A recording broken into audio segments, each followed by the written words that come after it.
Hey guys, this is going to be a really fun episode. It's a very detailed episode. It's actually a long episode, but it's super dense with ideas. I'll just give you a little teaser about two things that we're going to cover. So the first thing we're going to cover is sometimes we encounter product pages where the nature of the product itself is very complicated. So you can't like say that, okay, I'm not going to talk about these attributes. You kind of have to talk about all of those attributes.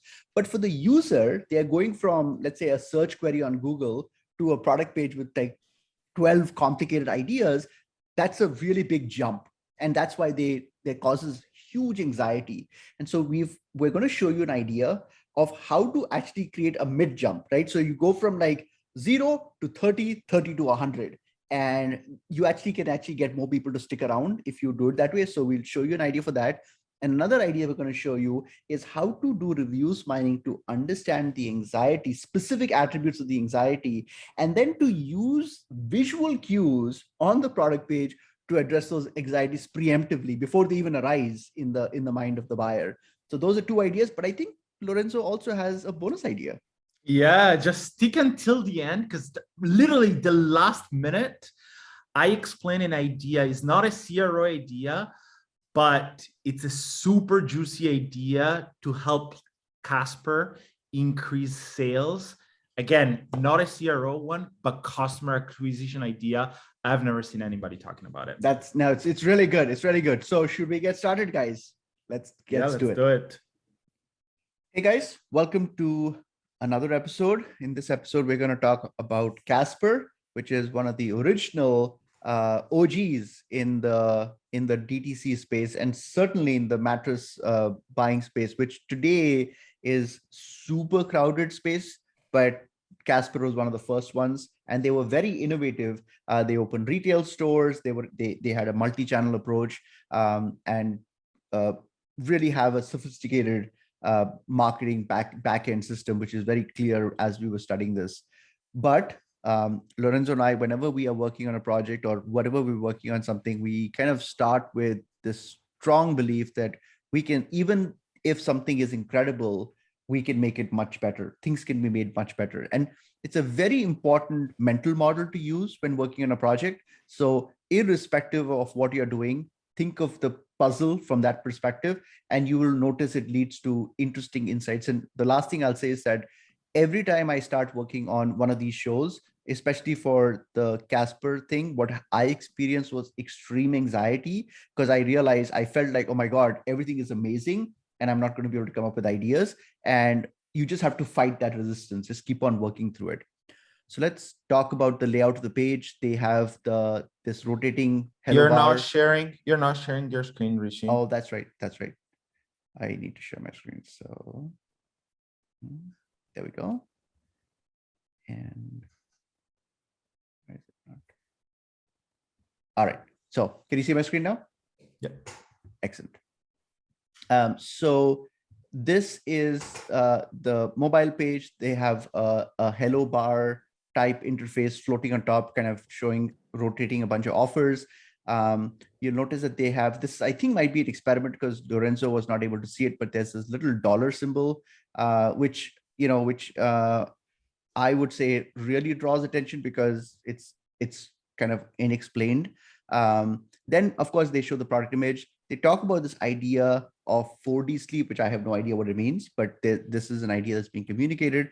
They have this prominent call to action for see how it's made. And when you click on it, they actually play a video, and it's a really good video. We're not obviously going to play it for the show, but if you go to the Casper original mattress page and watch the video, you will notice that the video does a really good job explaining what the mattress is all about and showing the team that's behind it. It's put together very tastefully. It reduces the anxiety. I thought it was very good. Then we have social proof over here. They have 20,000 reviews. Then there's, of course, the price point. Then, of course, there's the buy now, pay later system. Then you pick your size for the mattress, pretty standard, I would say at this point. Then they start getting to some ideas that the user might not be expecting, which is all foam versus hybrid.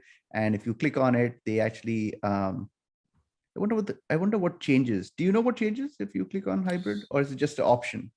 It's a good question. I wonder the same question. So first of all, the images change.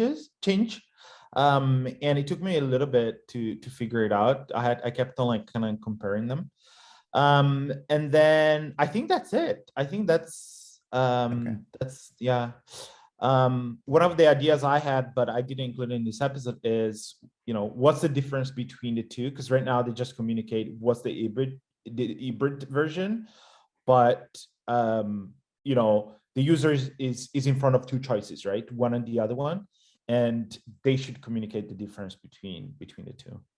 Yeah, and they do have like I do like this a lot. What are hybrids? And I don't know what happens. Okay, there's a pop-up that appears. I don't know if this is because of the emulation, but I don't know how to get out of this now. There's a more an X button at the bottom of it. I think it's because you have the screen zoomed in. Yeah. So let me see if I can somehow get out of this. Okay. Yeah. So I was able to get out. Okay. And then they have these accessories, foundation, adjustable base that you have to buy. Then they talk about the protection plan. They have the add to cart button. There's a nice little green, I like this little design cue, which kind of shows like it's real-time summary and says ready to ship.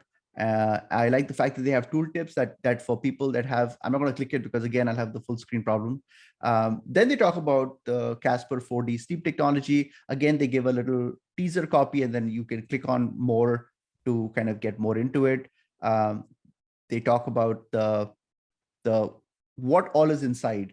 And again, I think I think it's unavoidable. Unfortunately, this is what happens. It's a complicated, expensive product. So there's a lot of jargon that's been incorporated, but nobody who comes to this page will understand what zone support means, what airscape means, and so that I think all of that does add tax. Then they talk about the fact that it's free, no contact delivery, which is of course good choice of copy because people are concerned about COVID. They talk about the 100-night risk-free trial, which I didn't realize that was a clickable element, but actually it is a clickable element. And Lorenzo is going to talk about that. And then they have the 10-year limited warranty. And then after that, they talk about measurements, standard stuff for all the different kinds of mattresses they carry, materials and certification. And then finally, they have the warranty and shipping. And here they have another nice call to action, I would say, that that allows people to, and Lorenzo is going to talk more about this later on, but at least on the surface, I like the fact that they're showing a human face. I like the fact that the question is very simple. Got questions? You're connecting with my neurons, and there are two options here: call us and find a store. How did you appreciate the fact that they repeated the reviews here? How did I appreciate what? The fact that they repeated their reviews. So they're putting the reviews also at two locations. I didn't even see. I didn't even notice. I love that. That's really cool. Yeah, that's really cool. That's really cool. Yeah. Oh wait, you're saying okay? So there's in there. They have them there and then the bottom. Yeah. It's really cool. Yeah, it's good. It's great. It's great. I mean, the idea basically is that, and this is what I will say, is that if you have an asset, then you gotta mention it. Like, don't make the mistake of saying that I've mentioned it once. Mention it 10 times if you have to. Even if you annoy some people, it's still, the net result is better because people will just notice it. Yeah, a few weeks ago, I wrote a post on LinkedIn exactly about this, where I said, well, if you have a Ferrari, don't keep it in the garage 24/7. You want to go around and like show it off a little bit, because at the end of the day, the reason why you bought it is also because you can show off a little bit. Exactly. And then here they're talking about, let's look under the covers. And so they're talking about attributes of the mattress. These are clickable elements. When you click on it, the copy changes. At this point, again, I don't want to get too much into the analysis piece, but it's quite complicated. I mean, I do think this is quite cumbersome. I think it's cool looking, but I didn't know. I mean, I didn't when I'm buying a mattress, I'm not thinking about what the inner layers might be. And so now they've incorporated some new ideas, and I don't know what this middle layer means, and it creates some kind of anxiety for me personally. And then they have another image over here. They talk about some the cooling feature. Then they also talk about the support feature. So they have different images. There's a video that kind of loops around. I do like these kind of looping videos because it communicates information to the buyer, but you don't have to click on play and there's no audio to it. So I can be in a bus and I can still get the idea behind it. Then they have this social proof element, or this evidence that 4 out of 5 customers reported better sleep.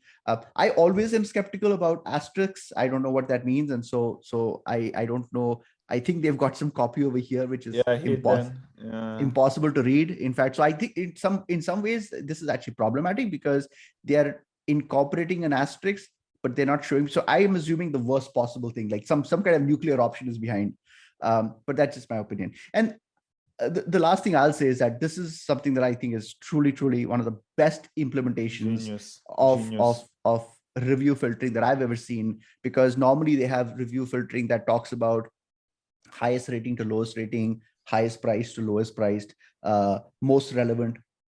These guys have actually focused in on the reason why someone would be shifting from a mattress brand to a different mattress brand. And they are, comfort, body pain, couples. It's a really important one. Motion isolation, sleep school. So if that's your primary purchase decision marker, then now they're showing you reviews. I don't think I can scroll this on the emulator, but on the phone, you can easily just scroll through these reviews. And they've got plenty of reviews that talk specifically about that one attribute. And then of course you can still click on all the reviews. Then they have the social proof over here, and they have these call to actions for chat with us. And then they're also promoting some of their other mattresses. So that's the overview of the page. Did I miss something? Oh, let's get cracking. All right. You want me to start off with my 2 ideas? Okay. Yeah. All right. So let us do this. All right, I am on my mobile phone, on my laptop. So sometimes our screen is a little small, but one thing I forgot to mention is that, just to give you some more context about Casper, they do nearly $500 million in sales in 2020. And so obviously they might probably do more now because of COVID, and also that they've been acquired by a private equity firm. So this is a company that has, that really it's a big company is what I'm saying. Yep. So I want to talk about my interpretation of the page. Lorenzo will be interpreting it completely different than I'm interpreting it. And that's fine. And because we are thinking about it from different perspectives. So when I was going through the page, I just felt it was overwhelming. And there is many elements that are competing for my attention. We talked about this little interface, and what this does is, it is basically, so first of all, if I see a dollar, if I see a money logo, I'm going to click on it because, I want to know what the heck it is. And when I clicked on it, it's really a call to action, that it's really a message that says, hey, if you tell Lorenzo about us and Lorenzo buys the mattress, we'll give him a 25% off, and then you will get $75. Well, I'm on this page and I'm trying to buy a mattress for myself. So this is totally irrelevant call to action for me. But I want to just remind people about the fact that it is still an attention tax that I've just paid. So people don't have infinite attention, and you've just lost 20% of my attention by telling me about something that didn't matter. And so, all of these ideas over here, like, even though design wise it's cool and it kind of sounds cool, 4D sleep, I have no idea what 4D sleep means. And so I just, so that causes a little bit of anxiety. This video is really good, but as I was going through the page, I noticed that there were a lot of things that I had to make decisions on. An adjustable base, I didn't think about an adjustable base, so now I have to think about that. Foundation and stuff like that. So there's a lot on this page that does that. So what I'm going to do is, I'm going to actually talk to you guys about how I am trying to process this information. So the subject over here, the title over here is called prioritization of assets. There is a lot that's happening on this page, and not all of it should be treated like, right now it feels like, in terms of hierarchy, they're all considered to be critical elements.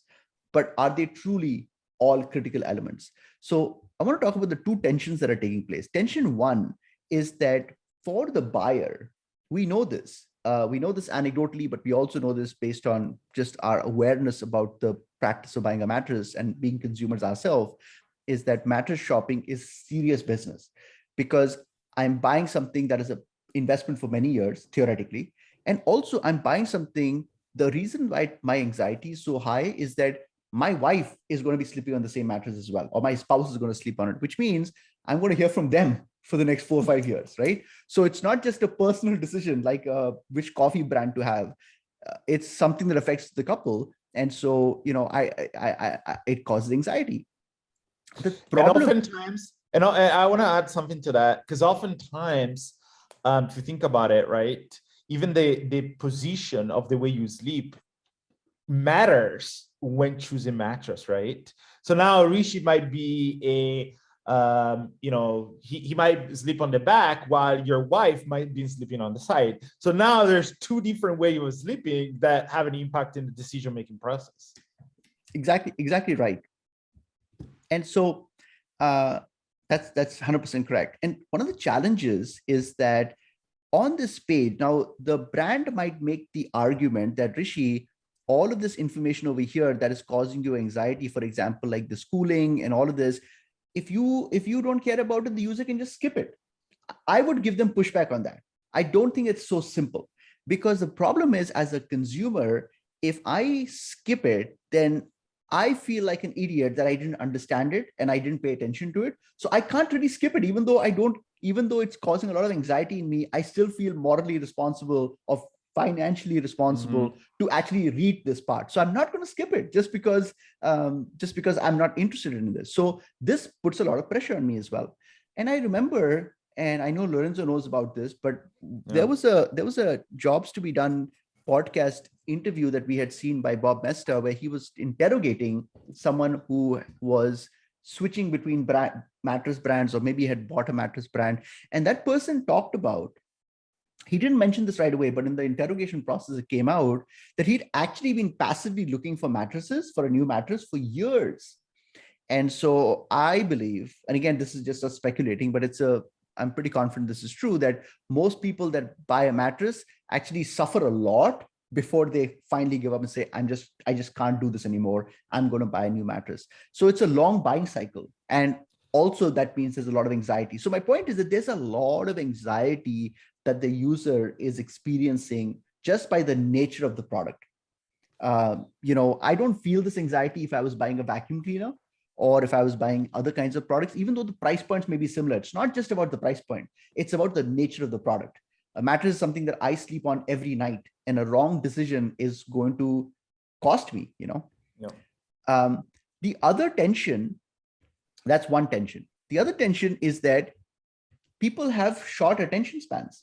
And this is a real challenge for the marketer. So we have the user who's dealing with anxiety, but at the same time, we are dealing with that same user who has a short attention span.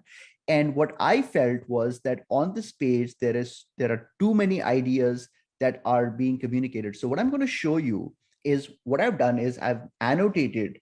This is not a deconstruction. This is just me annotating ideas on the page that are demanding my attention.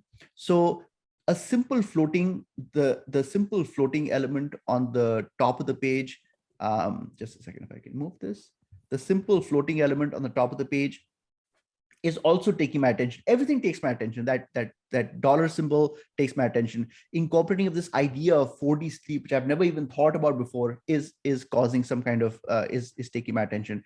There's this wonderful video that is also taking my attention. Then if you come lower, we talk about this idea of a 10-year protection plan for $109. Now, I came to the website looking to buy a mattress. I wasn't thinking about buying a protection plan. Oh my God, should I make that investment? Should I not pay that? This is anxiety. If we had sensors connected to the people as they were on this page, I'm pretty confident that we would notice a spike in their anxiety, because these are not simple decisions. It's like, how do I decide? Then we again are talking about this new idea of 4D sleep. Again, it's an attention zone support. What does that mean? I'm not at all faulting the brand for talking about it, because they know what it means. But I'm just saying my personal opinion as a consumer.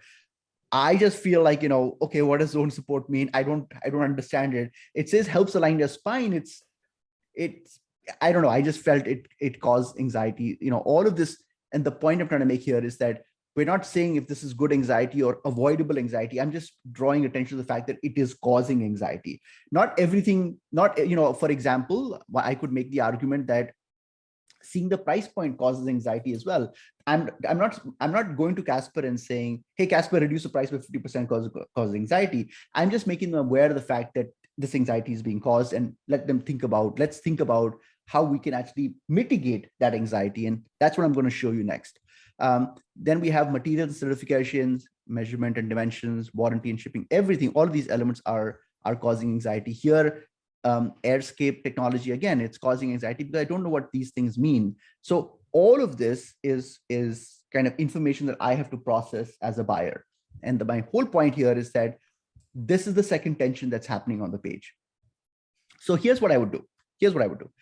I would go to the leadership team and I would ask them to estimate how much time it would take a buyer to consume the information that's on the page. I'd send the link to the CEO, to the marketing team, everybody, and let them estimate.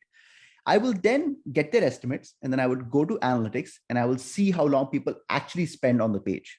And I can tell you for 100% certainty fact is that how much time they spend on the page is going to be much, much lower than the estimate that the leadership team put together. So why am I doing this? I'm doing this because I'm trying to show them contrast between what we feel people's attention is and what people's attention actually is. And once I've done that, I've set the groundwork for me to propose to them an alternate solution. And here's my idea.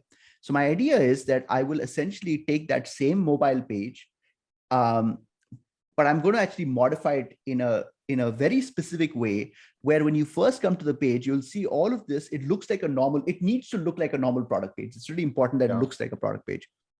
But in my mock-up, what I've done is I'm showing the name, I'm showing even the reviews, I'm showing the price point, I'm showing the firm, because I want the user to feel like they're getting information that they're looking for. Because remember, the user wanted to go to a product page. So I have to kind of show them something that looks like a product page. But what I've done here is I've hidden all of that information, all of this content basically below this.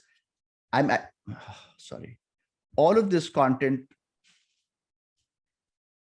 content that they have on the page, I'm actually removing it because I know that this is going to be, the user is going to go from 0 to 100 in terms of how many ideas are being communicated to them. I want to create 0 to 30, 30 to 100. So this page that I've created is the 30. And we're going to show the new sales copy over here. And I'm just going to zoom in a little bit so you can see. And over here, the button says, show me the mattress. So when you click on show me the mattress, that's when we expose the whole page to you. Now, the question is, so this is one of the approaches I take for conversion optimization, is that I didn't actually think about the copy. I just wanted to create a structure for it. Now I'm going to think about the copy. And by the way, the copy, of course, it requires more work. I cannot show you the final copy, but I'm going to show you the basic idea that the structure that we came up with. So the first thing is we talked about anxiety. So I like to, as a marketer, always reflect back to the user what they're feeling. So my headline says buying a mattress is hard, because I'm pretty confident that this is going to connect with the psychology. And when a consumer feels like we are reflecting something back to them, they feel they're being heard. And that's a really important job as a marketer, because if they don't, okay, then the copy will say, buying a mattress is one of the most complicated purchases, again, reaffirming that idea. And then I'm saying, even with our 100-night risk-free trial offer, it's a complicated decision. So just letting them know that, listen, we understand that we have go ahead, you were saying something? I love that sentence. I would say that sentence is absolutely critical, because what you're doing is, for those that have seen the 100 days money back guarantee, but they're still skeptical about it, that sentence kills completely that skepticism. Yeah, that's right. And then after that, I didn't write further copy, but what I've done is I've mentioned some of the things that I would like to communicate in the copy that follows. So one of the things that I found, which I thought was very powerful, and this is a really important thing, because Lorenzo and I actually spoke about this before recording the episode, is that this on their website, not their website, on their YouTube channel, within their YouTube channel, they have different playlists. Within one of their playlists, which was called Casper Labs, I found 5 or 6 videos, and this video is the one that not the original below. Here, this one over here. Oops, I'm not gonna play. YouTube has, yeah. So I'm just gonna show you this video. So this video is different from the video that we showed, the video that I showed on the product page over here. See how it's made.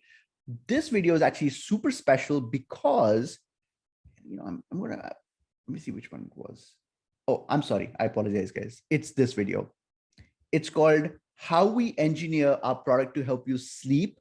And what they've done, which I think is super genius, is they've actually, and I might not be able to show it, but what they've done is each of the attributes for their technology, they actually talk about it, and they actually have a human being explain it, which is much more anxiety reducing for me versus reading cold copy. And I just think this video does an amazing job, and it's only seen 4,000 times. So we clearly know that it's not being seen enough. So what I would do is I would actually, in my concept, I would, below the copy, I would actually embed that video here itself. Now, here is where I want to actually give some clarification to the listeners, because I don't want you guys to look at this and say, well, Casper is $500 million business. They have this amazing video, and Rishi's asking us to embed the video. And, I can't even use this idea, so I'm just going to stop watching the video. That's not how you should think about it. So when what we are trying to dramatize here, or trying to underscore here, is the fact that we went through the effort of identifying what was a hidden asset for Casper, and we are now making it more visible. Now, you may not have a video, but you could have something else on your website that is a hidden asset. And I'm just basically saying, go look for it. And then if it's not being seen, bring it to prominence. Lorenzo, did I explain that properly? Yeah, absolutely. It's basically like, we always say, whenever you call it conversion catalyst, right?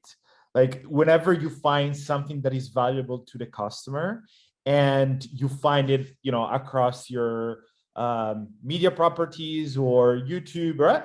You need to show that to the user, because other users might have seen it, for example, here on YouTube, but as Rishi showed, only 4,000 people saw it. So it's a huge missed opportunity, especially considering these guys have 37,000 subscribers. So they have a lot of people that follow them on YouTube. So that YouTube deserves more love for sure. Exactly. And what I really liked about it was the fact that it was engineers from that team that are talking about the features of the product. Yeah. And, I just think that video consumption of complex ideas is so much easier than written consumption. Like, that's the reason why we have a YouTube show and not a 50,000 word blog article, because we just think it's more interesting for the listeners to actually see that process. It reminds me of the classic videos that usually Apple has during their the day that they announce a new product, where it's almost like they show every single aspect of the product, how they've designed the product. Maybe they used to interview John Ivey, the chief designer officer, that kind of cut and an angle, basically. Exactly right. And my other suggestion was for this space over here is, what I noticed on their page is that they have a lot of design elements, which is kind of good because it kind of breaks the thing. But I feel like sometimes just plain black text on a white background is just so much easier to digest. So my suggestion is that this, and again, we're not talking about the whole page. This is just almost like a movie trailer for the movie. So we're just talking, this is just copy that we're showing before they actually get to the product page, the whole page.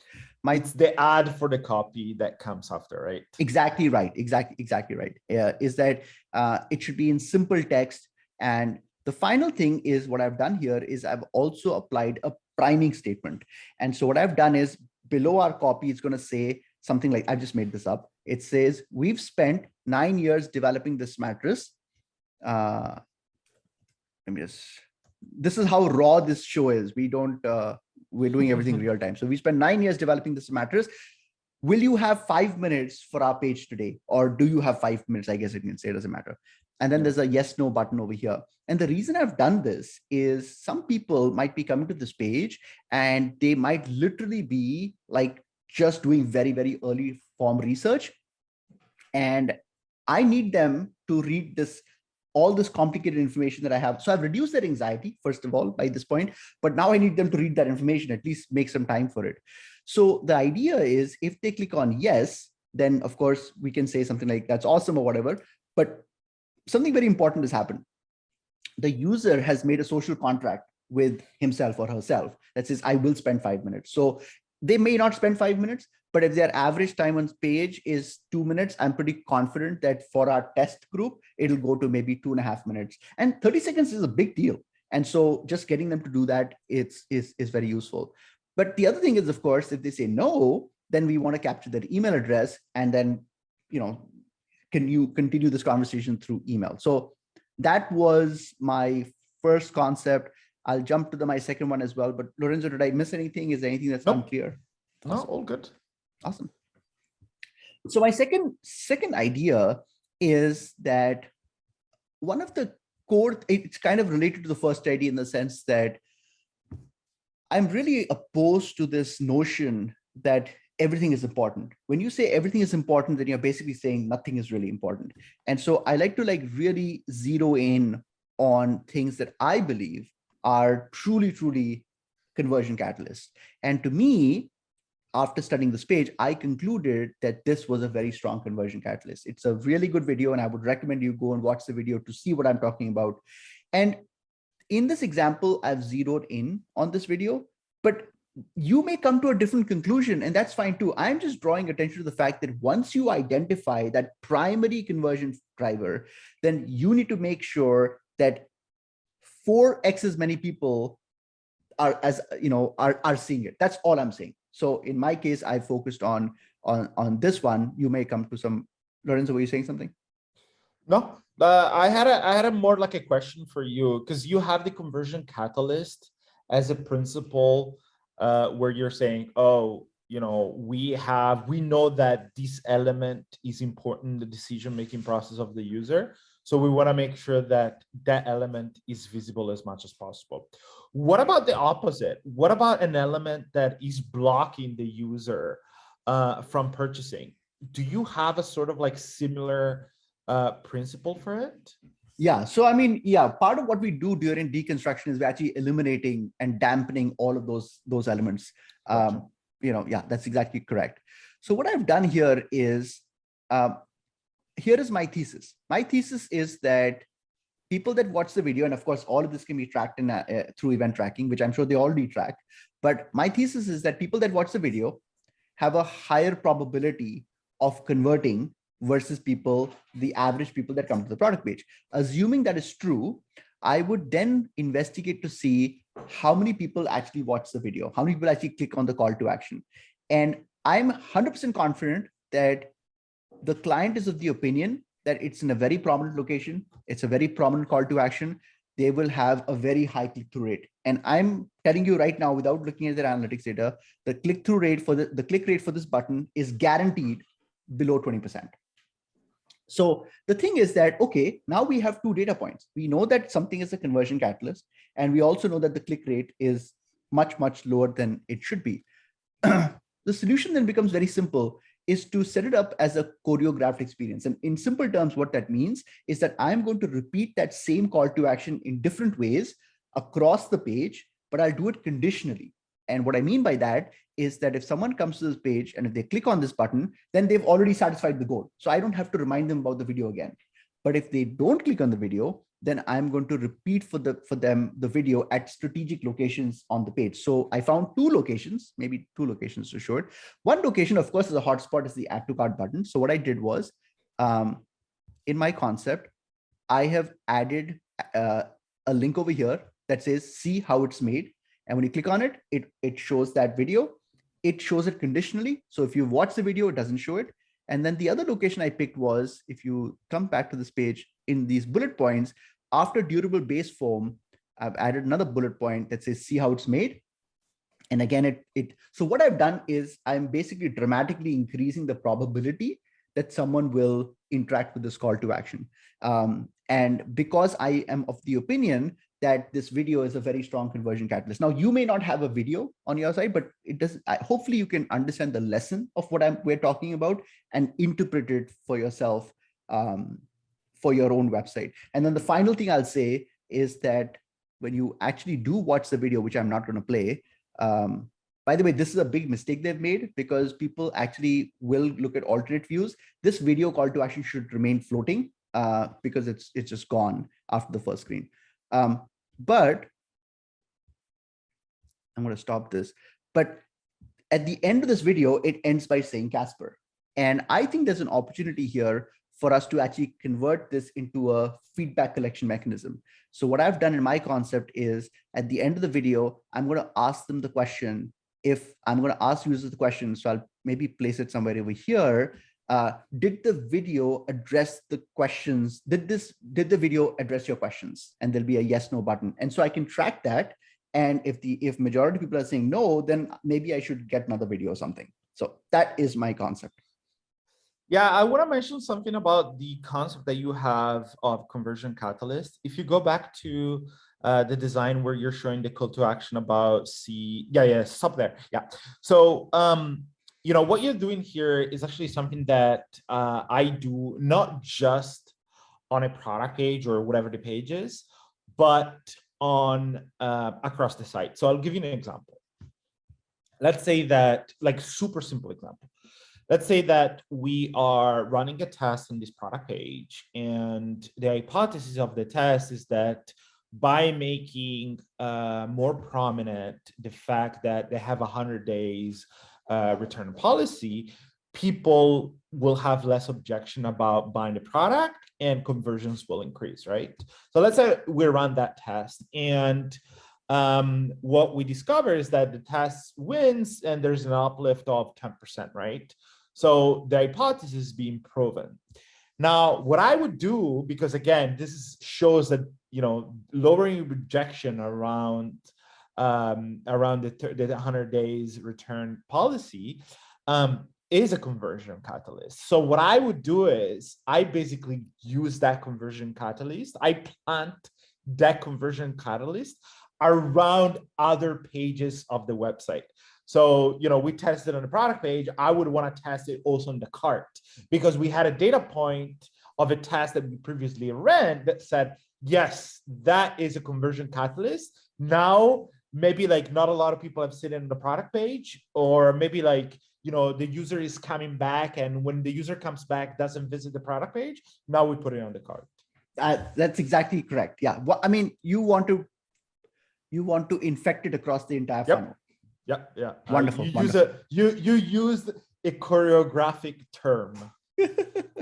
That's right. Okay, so we're done with mine. I'm actually going to stop sharing my screen, and maybe you can share your screen. Is that okay? Yep. All right, done. All right. So let's talk about my first idea by going in my reviews mining document.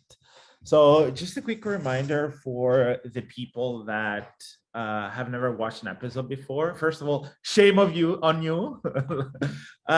Just kidding, by the way. But basically, when it comes to CRO, my approach is first gathering data points through customer research. And obviously, Casper is not our client, so we don't have access to their data.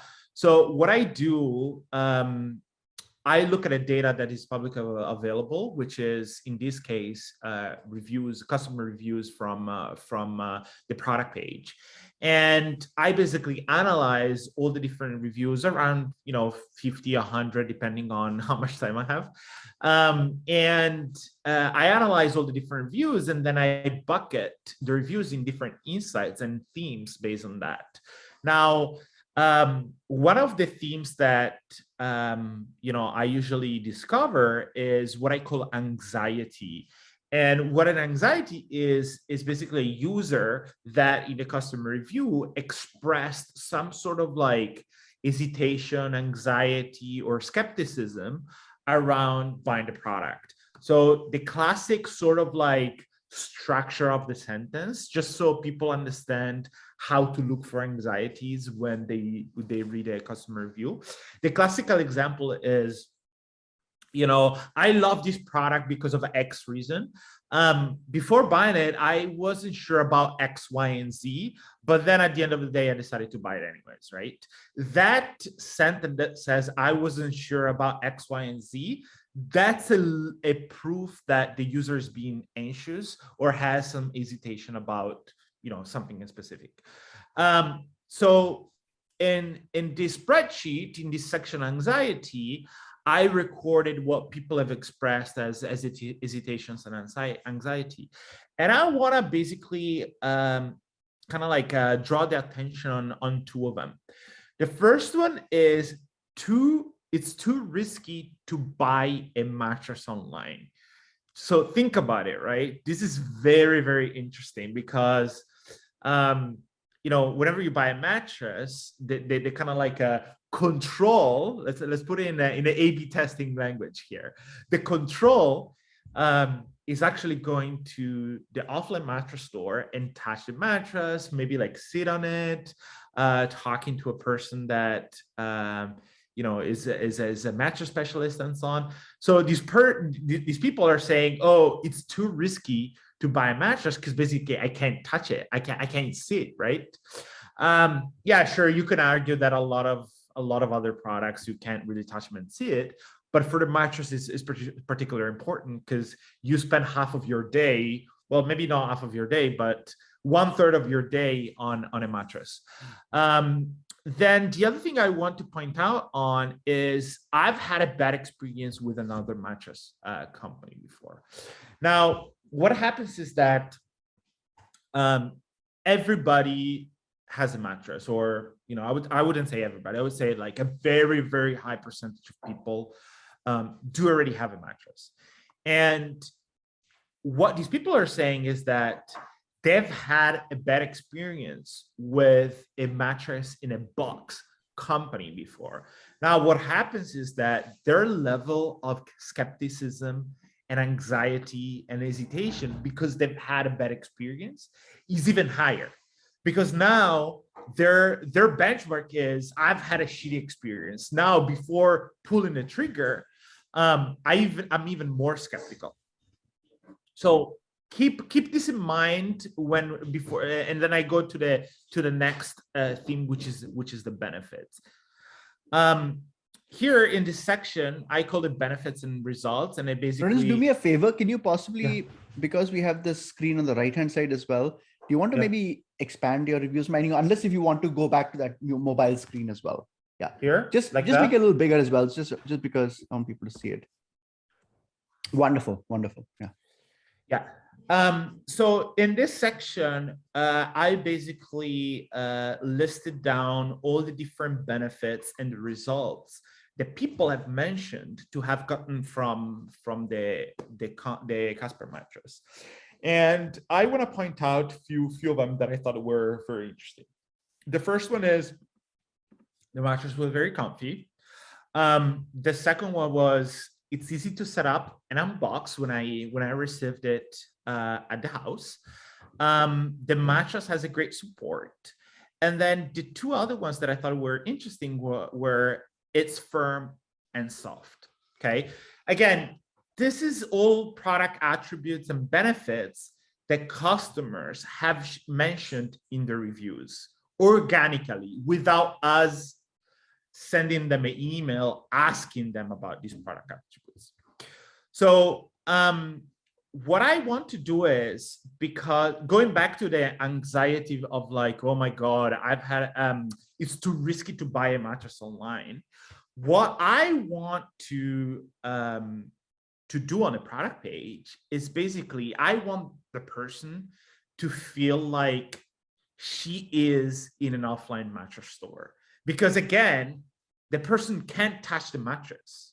So we need to find some sort of like solutions where instead of letting the person touch the mattress because she can't, we need to find some sort of like tricks to make sure that she understands if she was basically like touching the mattress, right? Yeah, before you get into that, I just want to add one commentary here, which is that to me, before we show the concept, the key lesson here is, I think, just talking about your thinking process, because the fact that you identified the competition is actually a very important detail, because your idea would not have come to you if you had just glossed over the fact that, oh, let me look to see what Tuft and Needle are doing or other mattress brands are doing, right? You asked a more important question like, hey, the default behavior is to actually go to a retail store.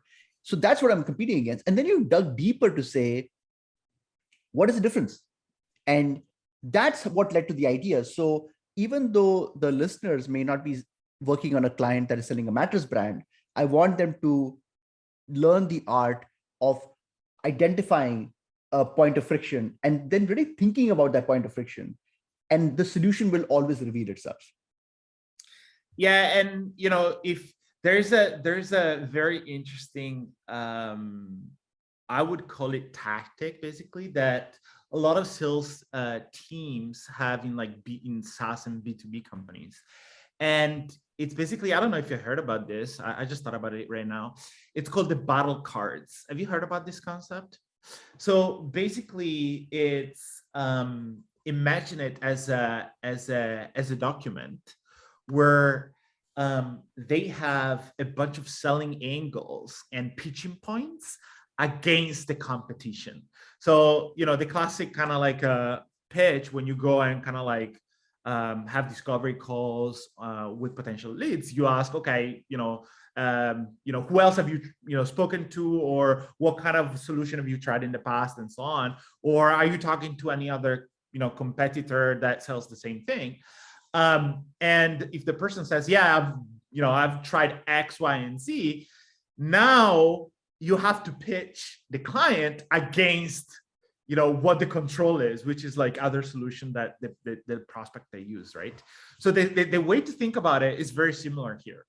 You have to create a sort of like battle cards where now you have all different selling points for different type of competition. And in this case, one of the competitors is, as you said, the offline retail store. And one of the selling points of the retail store, which is one of your disadvantages as a mattress company, is that the person can't touch the mattress, right? So now we need to try to be at the same level. That's right. Of the retail without that advantage, because we're offline, right? We're online.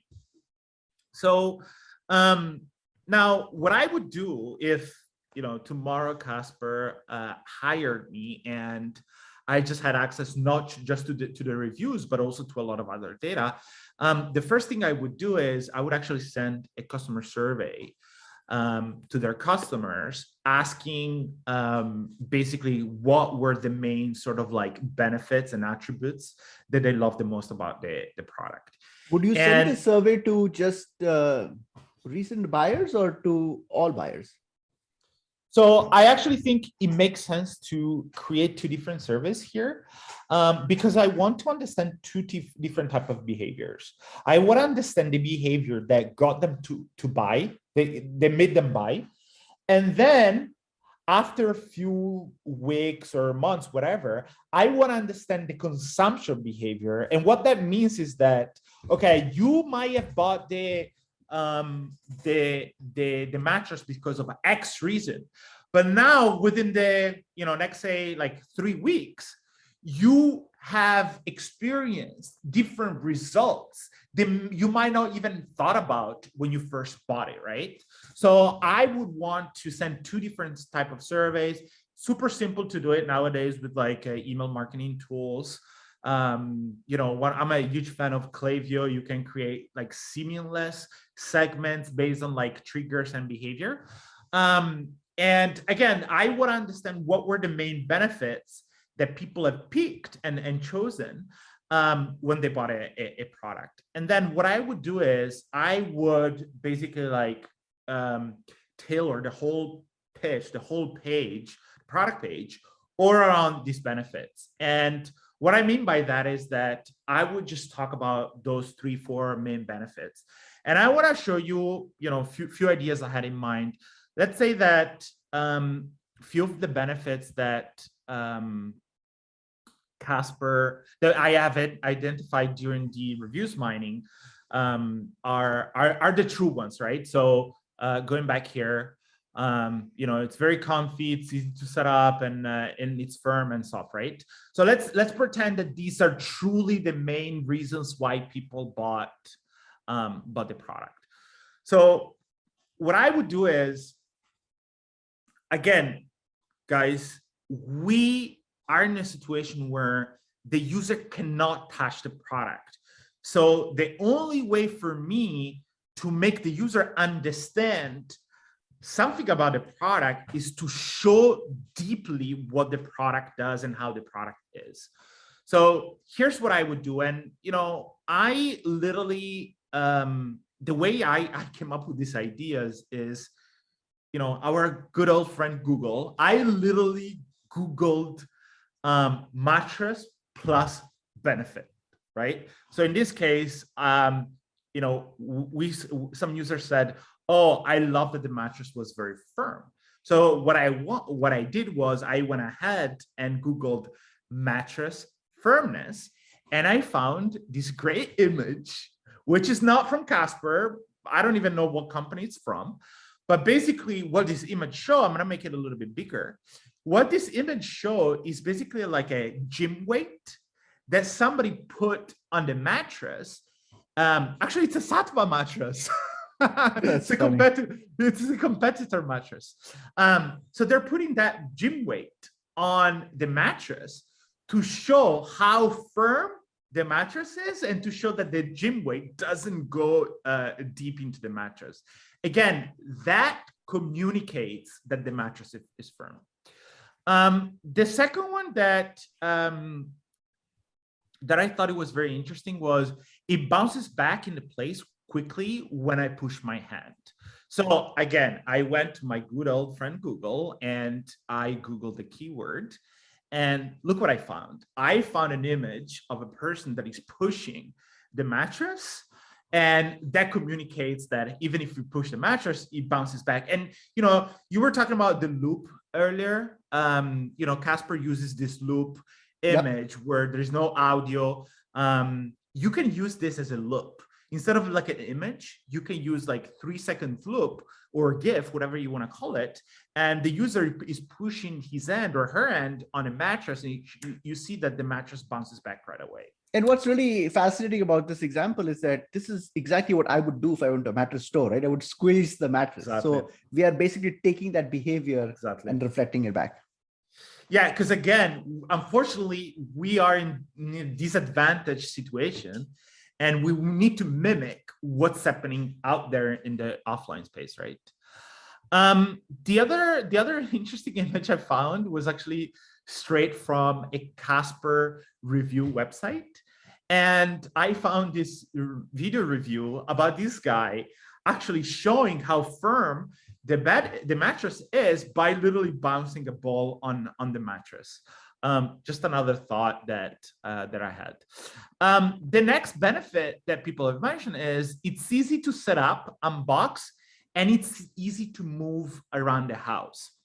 So first of all, this whole concept of like this whole concept of easy to move. I'm going to tell you a little trick here that basically, easy to move can be interpreted in a lot of different ways.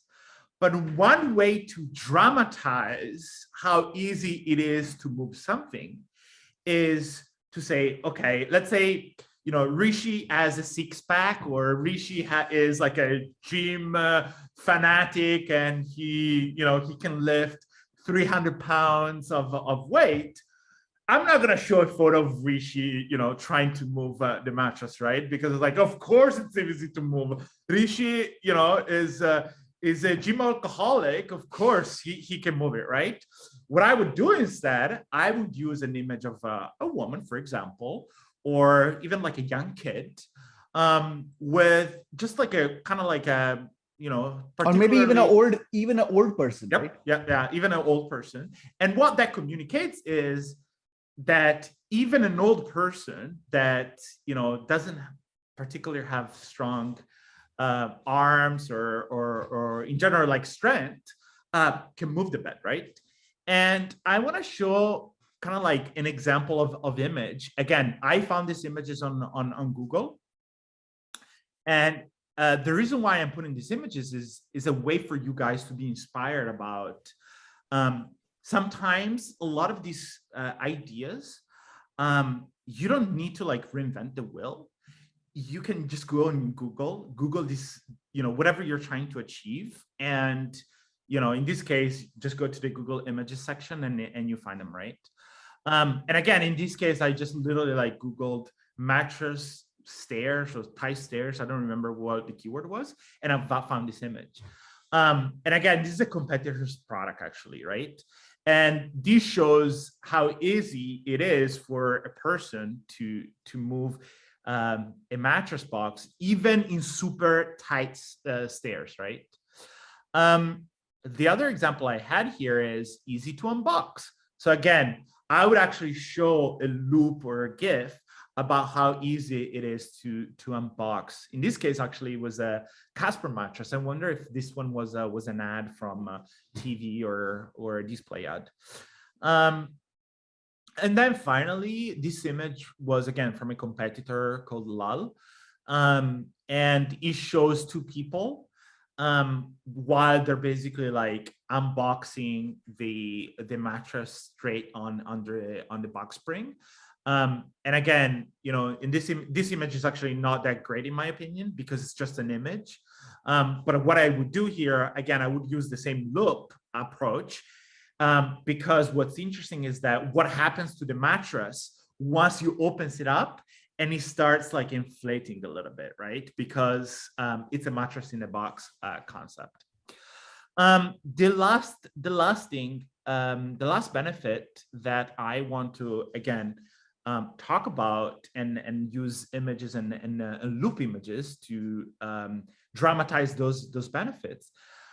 People said that they got a great support from the mattress, and I tried to understand what they mean with great support.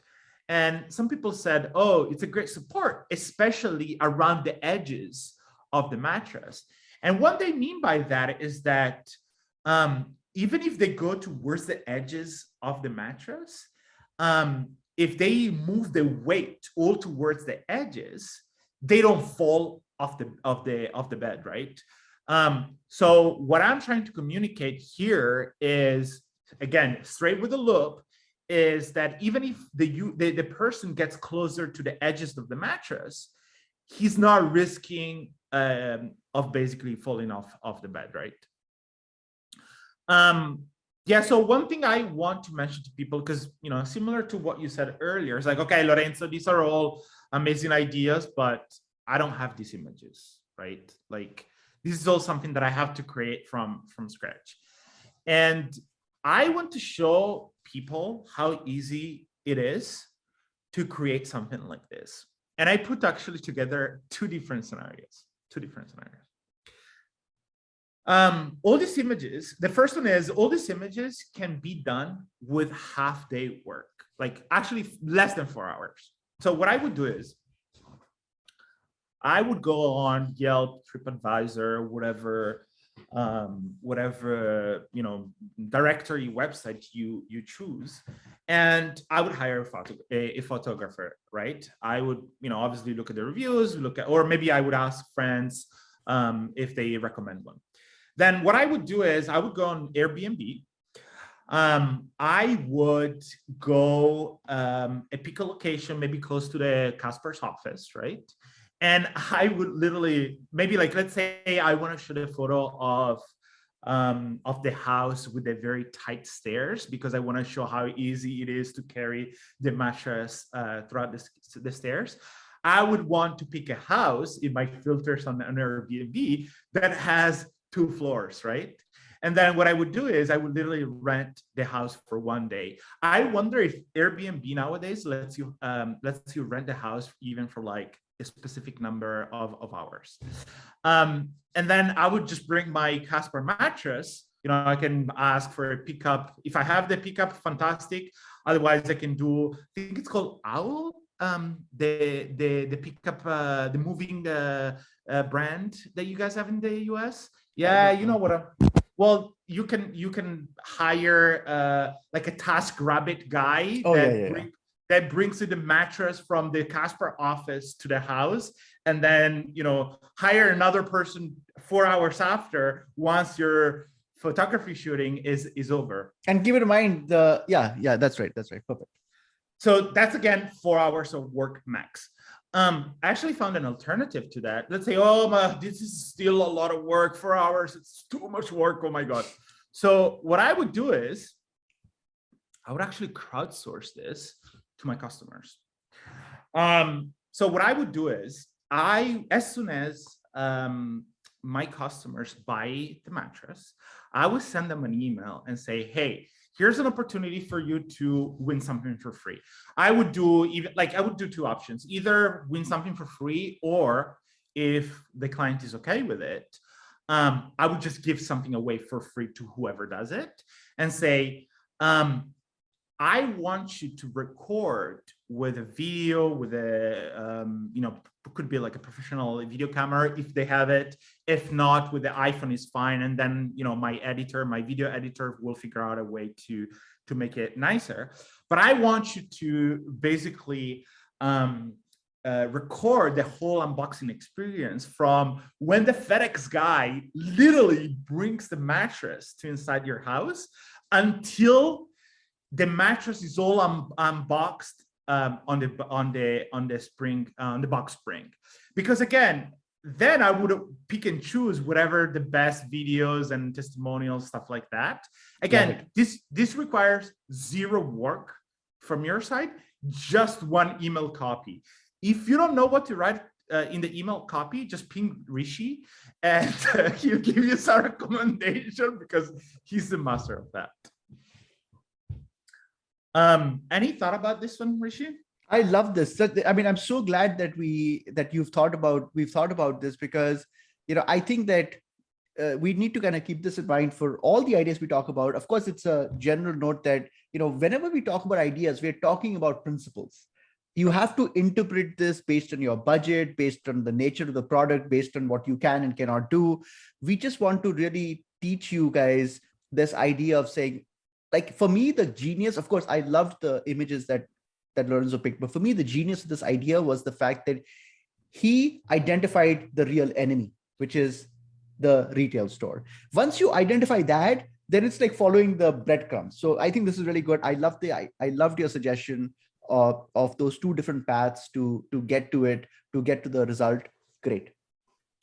Cool. Let's talk about the second one, which is, let's go back to my anxiety section, because I want to remind people about 2 anxieties that customers have mentioned. Again, the first one was, it's too risky to buy a mattress online. Totally legit anxiety. The second one was, I've had a bad experience with other mattress companies before. Now, what's happening here is that I want to focus on lowering the anxieties that somebody has on this website as much as possible. Okay. Now, one thing that we know of Casper, if we scroll all the way down, is actually this question. This is a section. So they have this section where the user has two options. Option number one, they can call the Casper, I assume they call it sleep specialist here. Option number two, find a store, because in some and if you click on it, it takes you to like a kind of like a map, Google map, where if you type in your zip code, it gives you a list of all the Casper stores and all the other third-party stores that sell a Casper brand. So here's how I would improve this. Again, let's say you're not ready to buy today. You can find a middle ground between buying and letting the user leave and don't come back ever again, with something in the middle that requires much less commitment than taking out your credit card and pay, which is like calling the customer support, the sleep specialist. The problem with that is that if we click on it, and I'm on desktop, I have to make the call on mobile, right? And like, this is like pointless to not allow the person to make the call on desktop. I understand that it's not possible to make calls on desktop because there's no phone. So that makes sense. So what I would do actually in both scenarios is on desktop, I will let the user book an appointment call with Casper specialist, because again, here doesn't really make sense that I show a call to action to call, because I can't call on desktop. On mobile, it lets you call, but what if I am in a situation where I can't talk right away? It doesn't really make sense for me to talk to a specialist right away. So what I would do again is book an appointment call with a Casper specialist, where you pick and choose like time and date, and Casper calls me at that time, or I make a call, whatever the user decides. The other thing around define a store, what I would do is, let's say that Casper has, and this is not something I checked, but let's say that Casper has, I don't know, 20 different offline stores around the US, which are all like Casper stores. This is not third-party reseller stores. What I would do is, if I am in New York, right now, and I'm visiting the Casper's website, and Casper does have a store in New York City, I would simply add a call to action here that says something like, book a store visit, right? And what happens is that all of a sudden now you transform the user from a user to a lead, with the goal to go to the offline Casper store to try the mattress there, right? Again, this is to lower the objection around, it's too risky to buy online, and I'm used to buy the mattress offline. But if you just let the user control here and figure out, find a store, blah, blah, he's gonna get lost, right? So you want to show right away that you do have a store in New York City, and they can book an appointment right away. I promise I'm almost done. The last thing I want to mention is, I have to go back to the product page. Yeah, the last thing I want to mention was around the 100-night risk-free trial. So this is actually a great way to lower objection and anxiety, because what happens is that the user says, well, I can buy it now. Worst scenario, I just return it because I have 100 days to decide, which, by the way, I think it's interesting that they've used 100 days. I wonder how they came up with that number. If it's like something that, they said, okay, maybe it takes around 100 days to get used to sleep on the mattress, or I wonder how much they've looked at the return rate curve, right? I wonder, like, if you project right? All the different returns that they have, I wonder what the biggest percentage of return happens after how many days, right? Because you could even like run some tests around that. Like what happens if we increase the number of days where the user can return a product? But that's another a topic for another conversation. But what I want to mention is that if you go back to my anxiety section, and we know that some people here have had bad experience with other mattress companies in the past. What that means is that potentially they might have returned the mattress to the other companies that have tried in the past. So now they've experienced not only another mattress, but also the returning policy of that mattress. And if you think about it, right, there's a lot of questions going on when you have to return a product.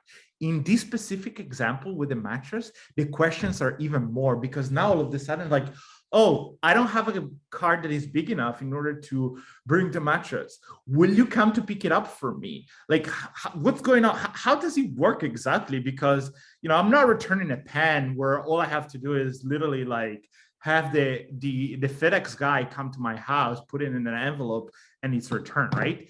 Returning mattress is a big deal. So yeah, and also a lot of these mattresses, they expand. And so now that it's out of the box, how the hell do I put it back in? Exactly. So what I would do here, I would actually add a testimonial right below it that talks about how amazing the returning policy is, and how they said, okay, I've returned. Maybe I would cherry pick a testimonial that basically talks about how they had returned the mattress for a reason that is not because of the quality of the mattress. So something, right. For example, let's say you discover that somebody had to return the mattress because you know, the month after they had to move to another city, right? So that's a perfect reason, right, to show a testimonial of a person that has had an amazing experience with returning a product. And he's also highlighting that he's not returning the product because the product is not good, but he's returning the product because he doesn't need the product anymore because he's moving to another city or another country, right? So that communicates that the product is still amazing, and you're not returning it because it's not good. That's pretty much all I got from my 2 ideas, Richie.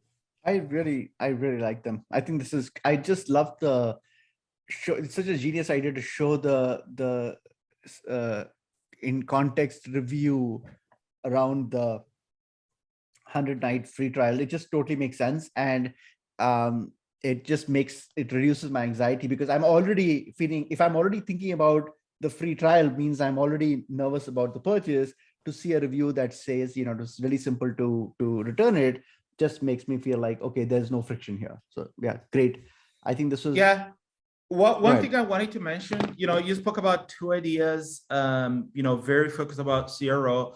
I have spoken about 2 ideas very focused about CRO, but I want to talk about a bonus idea that is not really CRO focused, but I think people are going to like. I'm going to show you something here in my my document. So here's the voice of the customer customer reviews that somebody wrote. They wrote, "It feels like sleeping in a luxury hotel every single night." When I read this, you know, I didn't think like, oh, that's a good copy to use, you know, on the product page. That's not what I thought, Rishi. What I thought was literally was the question that triggered in my brain right after I read the Tea of Night was, I wonder what Casper's hotel strategy is. Because what happens is that hotels could be a huge product discovery channel for Casper. Imagine going to, for example, like a Las Vegas hotel, right? Like the Venetian. Now all of a sudden you make a deal with the Venetian where you can sell it like Casper mattresses to all the rooms that they have. I think they have like over 400 rooms. So now what happens is that every night you have the opportunity to acquire a potential customer not because they've seen an ad on Facebook, they've seen an ad in the tube station or in Google, but simply because they have used the product in the hotel and they've gotten results and a great experience from it. So this is the perfect customer acquisition channel for them, because the user, the potential customer, uses the product and gets benefit from it. I love it. I absolutely love it. Cool. Yeah, it's really great. It's really great. And I think that there's so much. I mean, there's so much to unpack there. But again, what I really like is that we're thinking about what is our point of friction. And the point of friction for the consumer is, it's even with the 100-day return happiness thing, I have to schedule a return, right? If I'm working in an office, if COVID was not a thing, I have to probably be home. I've removed the mattress from my mattress to place the Casper. So now I have to put the mattress back on. So it's not simple, and what you're talking about is spend the night in a hotel, and make your own call. And I would literally buy it the next morning, right? Because I just need one night's sleep, or, I don't need to sleep 100 nights to know if something's good or not. If the sleep is good, then, that anxiety has gone down by 80%. So I think it's a great idea. Yeah. And you have, if you think about it, with the Venetian, 400 rooms, every single, let's say they're not going to be occupied all 400, let's say 80%. Now you have 320 people, actually more, because maybe they have multiple beds, maybe let's say 500 people every day of the year that have the potential to buy a Casper because they experience your product without intention, basically, right?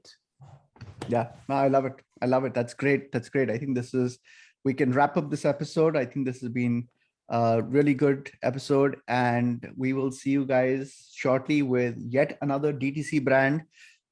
Please write a comment to us. Tell us, what your interpretation of the ideas was, how you might take it in a different direction. There's always room for improvement, and we want to hear from you about that. So thanks, guys. Talk to you soon. Ciao. Ciao.